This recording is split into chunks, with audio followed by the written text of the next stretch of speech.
Video, we're going to look at how the patient interacts with the practice, and this is covering four main areas: how they register with the practice, how they sort of get access to the notes, dealing with complaints, and then finally death.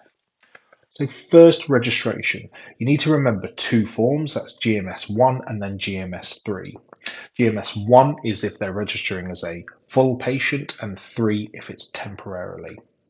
Just remember that every practice has its own boundaries, okay? And there are certain rules whether they are inside or outside those boundaries.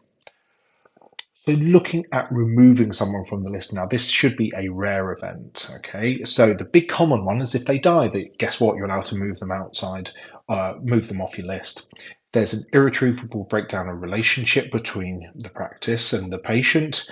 And that's not just a complaint, it needs to be much more than that, i.e. that they don't trust any of the clinicians to provide them care. If they move out of area, and we're going to go into specifically more details about moving out of area, because you can still provide care, but it needs to be an agreement. And then finally, choice. I work in a practice where there's a practice approximately about 1.5 miles away, and so patients will often move between as our practice boundaries overlap. So think about moving out of area. It needs to be an agreement, and the practice doesn't have to agree to it because they might feel that they lack capacity to take on extra patients. If you do move outside of area and you're still expecting to, or you're still wanting to register, there are no obligations for home visits and there's no obligation for urgent care. Just a point on homeless registration or someone with no fixed abode. You don't have to prove your address to be registered, okay? And the practice cannot refuse registration from this. In those situations or questions, the best thing to do is to choose the nicest answer if it's on the AKT, and generally as a pragmatic approach, using the practice's address is a useful way of doing it. This can be especially useful as well if you've got someone who's vulnerable or with safeguarding issues where protection of the address is vital.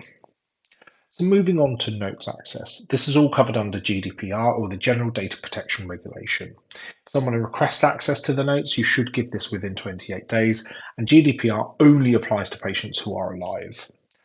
So who can access notes? Basically patients with capacity, whether that be, older children and adults, next of kin, and then solicitors can ask for it as well. So when you don't allow access to notes, if you feel that there's risk to physical or mental harm, if there's a court order or adoption details within there, or if there's any third-party information. So think about other people's notes, other agencies' notes that you don't own, that you should not give out. Also, if there's any other information, so a relative's mobile number or personal details, that shouldn't be released as well. And also there's a rule about that we shouldn't be disclosing IVF information. Just remember, this is one of many series of my other 20% videos. We're really building them up now. Go and check out the channel for that. So moving on to complaints. There's only one thing I want you to remember, and that's the number 3. 3333333, and I'll tell you why.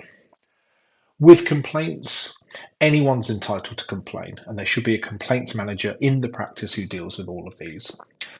Regardless, a complaint should ideally be made within 12 months of the event happening, and it says, unfortunately, with the guidance that there's discretion can be used. That, to me, states that because there's that wiggle room, you can't really deny a complaint regardless of when they want to put it in. A third party can put the complaint in, and here's why we remember the number 3. It must be acknowledged within 3 days, and that's either written or verbal, sometimes both, saying that the complaint has been received and it will be looked into. What that doesn't mean is that the complaint will be resolved or fully investigated. It's purely an acknowledgement that you've received their complaint. So moving forward to death, and then we'll pose this question. So one of your patients who you know well, you've seen them on home visits, sadly passed away.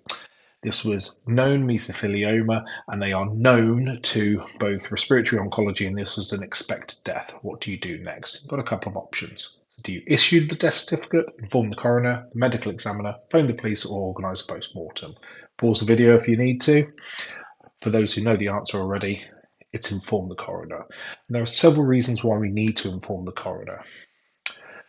And that's really if their death we feel is due from a surgical or a medical procedure, if they're held in police custody or held under the Mental Health Act, if it's related to suicide, or if they've not been seen by a medical professional in 28 days. If you feel that it's related to either an accident or violence, that all needs to be reported to the coroner, or if there's any illicit drug use that may have contributed towards the death. The reason why we touch on the mesothelioma is that the asbestos exposure being the main common reason for this, and so that's a work-related exposure for it. So we touched upon one of the answers being medical examiners. So who are they? Now, these are relatively new, that they've sort of been rolling out over the country, predominantly in secondary care, but there is an expectation that all of primary care deaths will be reported by the medical examiners. So previously you would have a cause of death that you would be happy to write the certificate for, whereas now this all needs to be scrutinised by the medical examiners. So they are a separate medical team and they scrutinise the case. The idea being that they should improve the medical reporting for the death and provide better support for the family as well. And it's now becoming legal for a third death. And so because it's new and because it's a new process, it is perfect for an AKT question. So just be mindful of that. So, a very brief video covering registrations, notes, access, complaints and death. Hope you found that useful. Chuck over onto the channel just to see if there's any other videos that would take your fancy. And don't forget to like, subscribe and share this video around to anyone else who's revising. And if you're sitting the AKT soon, very, very best luck to you.